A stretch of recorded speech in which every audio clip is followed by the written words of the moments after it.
बिस्मिल्लाहिर्रहमानिर्रहीम। अस्सलाम वालेकुम नाज़रीन, आप यूट्यूब चैनल देख रहे हैं। मैं इमरान खान हूँ। एक इमरान खान साहब ने इंटरव्यू दिया समी इब्राहिम साहब को, और उस इंटरव्यू का एक हिस्सा है जिसके ऊपर मैं ये वीडियो रिकॉर्ड कर रहा हूँ सुबह फजर से पहले, और सारी रात इसके ऊपर बहुत ले दे हुई है, बहुत शोर मचाया गया है। इस इंटरव्यू को, इसको पूरे को, उस एरिया को मैंने लिखा है, मैं आपके साथ शेयर कर देता हूँ। लेकिन पाकिस्तान में किया क्या जा रहा है, वारदात बड़ी बारीक है। मैं चाहता हूँ कि मेरे जितने दोस्त हैं, ख़ास तौर पे जो फोर्सेस के अंदर हैं, पाक फ़ौज के अंदर हैं, चाहे बाकी फोर्सेस में हैं, वो इसको ज़रा गौर से सुने, और जो आम पाकिस्तानी है वो भी इसको गौर से सुने, ताकि आपको समझ आए कि कितनी बारीक वारदाती ये डाल रहे हैं पीछे बैठकर। यानी आपकी तवज्जो बहुत सारी चीज़ों से हटा रहे हैं और एक ऐसी चीज़ की तरफ लेकर जा रहे हैं जो वाकई में एक वार्निंग है। देखिए, इमरान खान साहब के इंटरव्यू में से मैं आपको 3 जुमले पढ़ के सुनाता हूं पहले, और इन 3 जुमलों के ऊपर पूरा नैरेटिव बिल्ड किया गया है। एक एंकर ने बोल बोल के अपने फेफड़े फाड़ने वाला वो हो गया था, और उसने इसके ऊपर एक बड़ा नैरेटिव बिल्ड किया। फिर बाकी एंकर्स को बताया गया, उन्होंने इसके ऊपर ट्वीट किए, जिसका प्रोग्राम था उसने प्रोग्राम किया। फिर जियो का और मुख्तलिफ चैनल्स की ड्यूटी लगाएगी कि इसको और उठाओ और उठाओ। फिर इसके पीछे जो लोग हैं जिनके फ़ोन आते हैं, उनके फ़ोन आ रहे थे, उनका दबाव आ रहा था। तारिक मतीन साहब ने भी, उनको भी कुछ दोस्त ने बताया, मुझे भी एक दोस्त ने बताया कि हमें प्रेशर आया है कि आप इस चीज़ को जितना मैक्सिमम हो सकता है चलाइए। अब ज़रा इमरान खान साहब के उस पूरे जो इंटरव्यू है उसमें से मैं सिर्फ 3 जुमले आपको बताऊंगा। आपको इमरान खान से 1 मिनट में नफरत हो जानी चाहिए। एक है, सबसे पहले पाकिस्तान की फ़ौज तबाह हो जाएगी। दूसरा जुमला है, पाकिस्तान के न्यूक्लियर जो डेटरेंस है, न्यूक्लियर हथियार, वो ख़त्म हो जाएंगे। तीसरा, पाकिस्तान के 3 हिस्से हो जाएंगे। हुई ना नफरत इमरान खान से? कितना बुरा लगा आपको? बहुत बुरा लगा होगा। ये 3 जुमले सुनने के बाद जो रिपोर्ट किए गए हैं मुख्तलिफ मीडिया हाउसेस की जानिब से, मुख्तलिफ एंकर्स इसको रिपोर्ट कर रहे हैं। सलीम साफ़ी ने तो ये भी लिखा कि 3 साल वज़ीर आज़म रहा तो उसने 3 टुकड़ों की बात की, अगर 4 साल रहता तो 4 हिस्से कर देता पाकिस्तान के। यानी बुग़्ज़ की भी कोई इंतहा होती है। किसी को याद है बिलावल भुट्टो जरदारी ने एक दिन कहा था कि सराइकिस्तान और जो है सिंधु देश बन सकता है, यानी सराइकी देश भी बन सकता है, सिंधु देश भी बन सकता है, अगर बांग्लादेश बन सकता है तो। उसके ऊपर तो किसी ने नाच गाना नहीं किया, उसके ऊपर किसी ने इतना शोर नहीं मचाया। यहां इमरान खान ने किसी ख्वाहिश का इजहार नहीं किया, एक खदशे का इजहार किया। आप जरा गौर से सुने। पहला जुमला, सबसे पहले पाकिस्तान की फौज तबाह हो जाएगी। दूसरा जुमला, पाकिस्तान के जो न्यूक्लियर हथियार हैं वो चले जाएंगे। तीसरा जुमला, पाकिस्तान के 3 हिस्से हो जाएंगे। इन 3 जुमले सुनने के बाद आपको बहुत गुस्सा चढ़ता है, लेकिन अब मैं आपको पूरा का पूरा टेक्स्ट जो मैंने लिखा उनके इंटरव्यू में से वो पढ़ के सुनाता हूं। सवाल पूछा गया इमरान खान साहब से कि फौज से नाराजगी के हवाले से एक सवाल था। इमरान खान साहब ने कहा, यह असल में पाकिस्तान का मसला है, ये एस्टेब्लिशमेंट का मसला है। अगर इस वक्त एस्टेब्लिशमेंट सही फैसले नहीं करेगी, मैं आपको लिख कर देता हूं और यह भी बता देता हूं कि फौज सबसे पहले तबाह होगी, क्योंकि मुल्क बैंकरप्ट हो जाएगा। किधर जाएगा मुल्क, मैं आपको सीक्वेंस के साथ बता देता हूं। ये जब से आए हैं रुपया गिर रहा है, ये इंपोर्टेड गवर्नमेंट की बात कर रहे हैं। स्टॉक मार्केट नीचे जा रही है, चीजें महंगी हो रही हैं, पाकिस्तान डिफॉल्ट की तरफ जा रहा है। अगर हम डिफॉल्ट कर जाते हैं, इसका मतलब है पाकिस्तान दिवालिया हो गया है या दिवालिया होने की तरफ चला गया है। सबसे बड़ा इदारा कौन सा है पाकिस्तान का जो सबसे पहले हिट होगा? पाकिस्तान की फौज।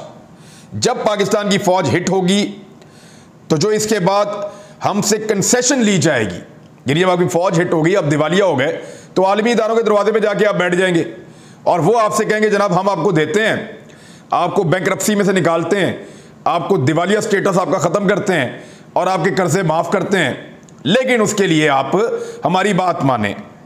और फिर वो हमारे साथ वो करेंगे जो यूक्रेन से उन्होंने ली थी, वही कंसेशन ली जाएगी न्यूक्लियराइज करने की। सबसे बड़ा मसला तो उनको, हमारा वाहिद मुसलमान मुल्क है जिसके पास न्यूक्लियर डेटरेंट है। जब वो चला गया तो फिर क्या होगा? जब पाकिस्तान के पास न्यूक्लियर हथियार ना हुए, क्योंकि यूक्रेन के साथ भी उन्होंने यही किया था, हम आपको सपोर्ट करते हैं, आप न्यूक्लियर हथियार ख़त्म कर दें। यूक्रेन ने उनकी बात मान ली थी, और अब वो रशिया के सामने बिल्कुल बेबस पड़ा हुआ था। तो उन्होंने कहा कि मैं आपको आज कहता हूं कि अगर पाकिस्तान कमजोर हो गया तो फिर क्या होगा। मैं आपको आज कहता हूं पाकिस्तान के 3 हिस्से होंगे। आप हिंदुस्तान के आम थिंक टैंक्स को देख लें, बाहर जो सारे बलूचिस्तान को अलहदा करने के मंसूबे बना रहे हैं, उनके मंसूबे पहले से बने हुए हैं। तो उस वक्त अगर सही फैसले नहीं किए जाएंगे, मुल्क खुदकुशी करने पर जा रहा है। मैं इसलिए जोर लगा रहा हूं, यह बात हमें आर्मी चीफ ने भी की थी एक दफा। उन्होंने कहा था कि मजबूत दिफा के लिए मजबूत मईशत बहुत नागुज़ीर है। फ्यूचर के अंदर या आज के दौर में अगर किसी मुल्क की मईशत मजबूत नहीं है तो उसका दिफा और सालमियत मजबूत नहीं हो सकती। ये कई मरतबा पाकिस्तान के आर्मी चीफ कह चुके हैं ऑन रिकॉर्ड। इमरान खान भी यही बात कर रहे हैं। पाकिस्तान के बजट का एक बड़ा हिस्सा कहां जाता है? पाकिस्तान को कि एक बहुत गरीब मुल्क है, हमारी लड़ाई बहुत बड़े और ताकतवर मुल्क के साथ है, हमें एक बड़ी और ताकतवर फौज की जरूरत है, जो फौज अल्हम्दुलिल्लाह हमारे पास है। इमरान खान साहब ने इसी इंटरव्यू में कहा कि हमें ताकतवर फौज चाहिए, मुल्क को दुश्मनों से खतरा है। अल्लाह का शुक्र है हमारी फौज तगड़ी है, कोई मैली आंख से नहीं देख सकता। पाकिस्तान इस वक्त फैसला कुन मरहले पर खड़ा है, दुरुस्त फैसले ना किए तो सालमियत को खतरा हो सकता है। ऐसे इमरान खान साहब ने यह बात की है।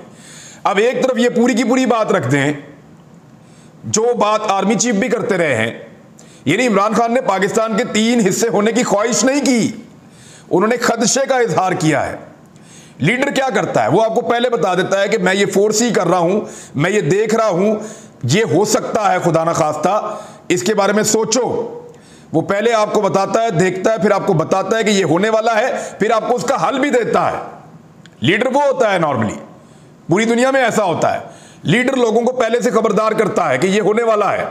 जब कोरोना आया, पूरा मुल्क कह रहे थे बंद कर दो, उस लीडर ने कहा उस वक्त कि नहीं यार, बंद नहीं करना, मुल्क तबाह हो जाएगा, मईशत गिर जाएगी, गरीब मर जाएंगे। नरेंद्र मोदी एक ऐसा लीडर था, उसने इंडिया पूरा तबाह कर दिया। इमरान खान ने पाकिस्तान को बचा लिया। लीडर था ना, फोर्स ही कर दिया, पहले देख लिया। क्या इमरान खान ने पहले नहीं कहा था कि मेरे खिलाफ ये सारी पॉलिटिकल पार्टियां एक दिन इकट्ठी हो जाएंगी? कोई एक भी बंदा, एक भी साफी नहीं मानता था, ये पार्टियां खुद नहीं मानती थी, और आपने देखा ये सारे इकट्ठे हो गए। तो उसने आज तक जो जो कहा वो ठीक साबित हुआ। तो इसलिए मैं ये गुजारिश कर रहा हूं कि यही बात जनरल कमर जवेद बाजवा भी कहते रहे हैं, और जितने थिंक टैंक्स हैं वो सारे ये समझदार लोग कहते हैं कि अगर आपकी मईशत मजबूत नहीं है तो आपको कॉम्प्रोमाइज़ करने पड़ते हैं। अगर आप दिवालिया हो जाएंगे तो दुनिया आपके साथ जब भी बैठेगी वो आपके न्यूक्लियर प्रोग्राम को खत्म करने की कोशिश करेगी। और अगर आपके पास ये डेटरेंस ना रही और आपकी फौज कमजोर हो गई तो आपके दुश्मन पहले से मुल्क को टुकड़े करने के ऊपर तैयार बैठे हैं। ये ख्वाहिश नहीं है, ये खदशा है जिसका इजहार एक लीडर कर रहा है। तो इसको ऐसे समझें। मेरे बेशुमार फौजी दोस्त हैं, वो बताते हैं कि हमारे पास से उतना बजट या उतना पैसा नहीं होता जितना बॉर्डर के उस पार इंडिया के पास होता है। बहुत खुलकर बताते हैं, कहते हैं हमें पता है कि हमारा गरीब मुल्क है, गरीब लोग हैं इस मुल्क के, हमें इस बात का एहसास है। हम यहां पे कम खर्चे के साथ बड़ी फौज का मुकाबला करते हैं। हमें पता है हमारी इकॉनमी कमजोर है, हमारे दुश्मन की इकॉनमी मजबूत है। हमें पता है कि उनके पास सहूलतें भी ज्यादा हैं, उनके पास तादाद भी ज्यादा है, उनके पास हथियार भी ज्यादा, हम फिर भी उनका मुकाबला करते हैं। और जितना मैक्सिमम ये कौम दे सकती है वो अपनी फौज के लिए देती है, और वो इसीलिए देती है ताकि वो रात को चैन की नींद सो सकें। और अल्हम्दुलिल्लाह पाकिस्तान की तरफ कोई दुश्मन मैली आंख से नहीं देख सकता। हमारे फौजी जवान मौजूद हैं, उन्होंने बड़ी लाजवाल कुर्बानियां दी हैं, लेकिन उनको भी इस बात का इदराक है कि पाकिस्तान की जितनी इकॉनमी कमजोर होती है उतना पाकिस्तान की फौज के ऊपर भी बोझ पड़ेगा। क्योंकि एक बजट ही है ना जो सबके अंदर तकसीम होता है सारे इदारों में। तालीम बजट से ही है, हेल्थ बजट से है, दिफा बजट से है, जितना कुछ है आप सब्सिडीज देते हैं बजट से है, जो कुछ आप पाकिस्तानियों को तहफ्फुज देते हैं बजट से है। तो अगर बजट के अंदर कट लगेगा तो सबको कट लगेगा ना। अगर दिवालिया होंगे तो सारे होंगे ना, ये तो नहीं होगा कोई एक दिवालिया हो जाएगा। तो इमरान खान ने बिल्कुल रियल पिक्चर पेश की है, लेकिन उसके ऊपर बाकायदा एक प्रोपेगेंडा खड़ा किया जा रहा है जानबूझकर। और प्रोपेगेंडा बनाने का मकसद यह है कि असल मसाइल से तवज्जो हटाई जाए। यह बात पाकिस्तान का एक एक फौजी, ये बात पाकिस्तान का एक एक सिविलियन, ये सब जानते हैं कि जब मईशत के ऊपर चोट लगती है, आपकी मईशत गिरती है, आप दिवालिया या बैंकरप्ट होते हैं, तो फिर आपके तमाम इदारों के ऊपर तबाही आती है। और जो जितना बड़ा इदारा होता है उसका उतना ज्यादा नुकसान होता है। और पूरी दुनिया की नजरें पाकिस्तान के न्यूक्लियर एसेट के ऊपर हैं। ये पाकिस्तान के तमाम थिंक टैंक्स जानते हैं। ये खदशा है, ख्वाहिश नहीं है। जैसे बिलावल ने कहा था कि सिंधु देश बन जाएगा, सराइकी देश बन जाएगा, जैसे इससे पहले शहबाज शरीफ कह सकते हैं कि कई दफा कहा उन्होंने खूनी इनकलाब आ जाएगा पाकिस्तान में, ये हो जाएगा। हर किसी ने बात की है, लेकिन कभी इस तरह किसी ने नाच गाना नहीं किया उसके ऊपर। इतना रोला पाकिस्तान में नहीं डाला जितना इमरान खान के स्टेटमेंट में डाला। और डालने का मकसद है, ये एक जगह पे मॉनिटरिंग हो रही है, हो तो 3 जगह पे रही है, लेकिन खास तौर पे एक जगह पे बड़ी माइन्यूट किस्म की मॉनिटरिंग हो रही है।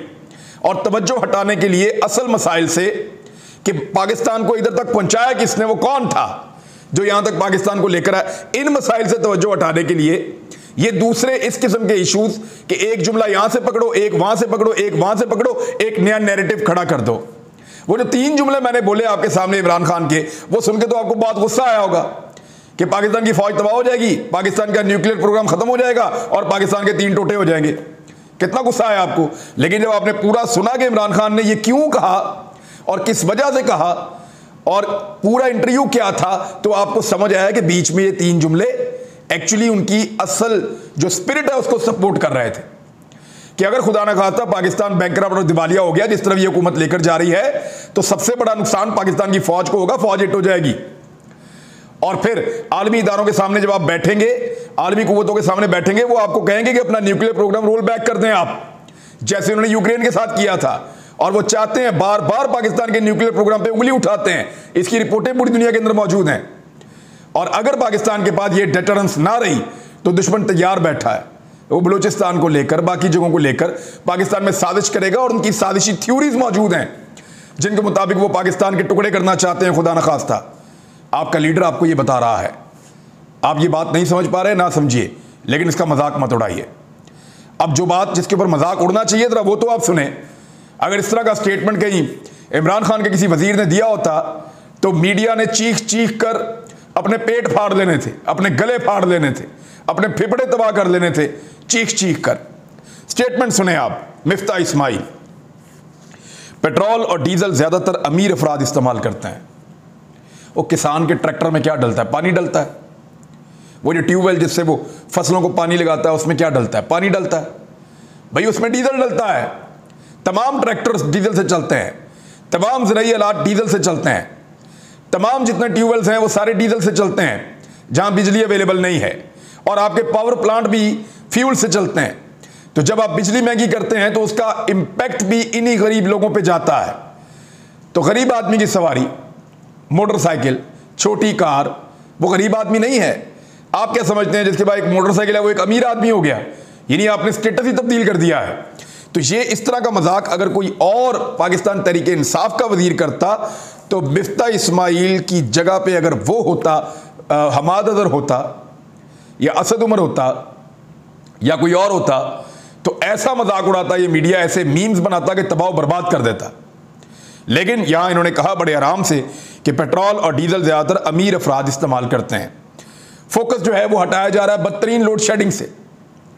यह दावा किया गया था कि 1 मई से लोड शेडिंग 0 हो जाएगी। गुज़िश्ता 1 महीने में इन्होंने तरपा के रख दिया है पाकिस्तान के शहरियों को। हर शख्स शिकवा कर रहा है 14 घंटे लोड शेडिंग, 16 घंटे लोड शेडिंग, 14 घंटे लोड शेडिंग, 15, 16 घंटे लोड शेडिंग। यही चल रहा है शहरों में, देहात में, और लगातार 3-3, 4-4 घंटे लोड शेडिंग हो रही है। यूपीएस भी काम नहीं कर रहा है।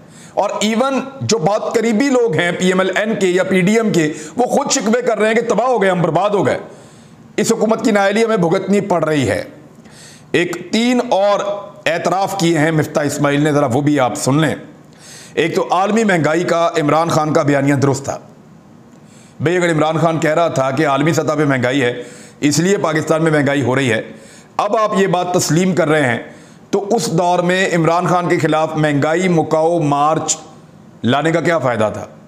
फिर तहरीक अदम एतमाद भी आप इसीलिए लाए थे कि महंगाई ख़त्म होगी, और इमरान खान नहीं ख़त्म कर पा रहे। तो अब आप आ गए हैं, महंगाई आपने दुगनी कर दी है। यानी पिछले कोरोना का जो पहला महीना था ना, जनवरी 2020, जब बहुत बुरे हालात हो गए थे, उस वक्त भी ऐसी महंगाई नहीं थी जैसी महंगाई इन्होंने अब कर दी है। और बदतरीन महंगाई है पिछले चंद सालों की। और आलमी सत्ता पर वाकई महंगाई हो रही है, ये भी तस्लीम किया उन्होंने। और ये भी कहा कि जो ग्रोथ रेट इमरान खान के दौर में था उसको मानते हैं और उस बहस में नहीं जाना चाहते। ये है मिफ्ताह इस्माइल का स्टेटमेंट और ये वो कह रहे हैं।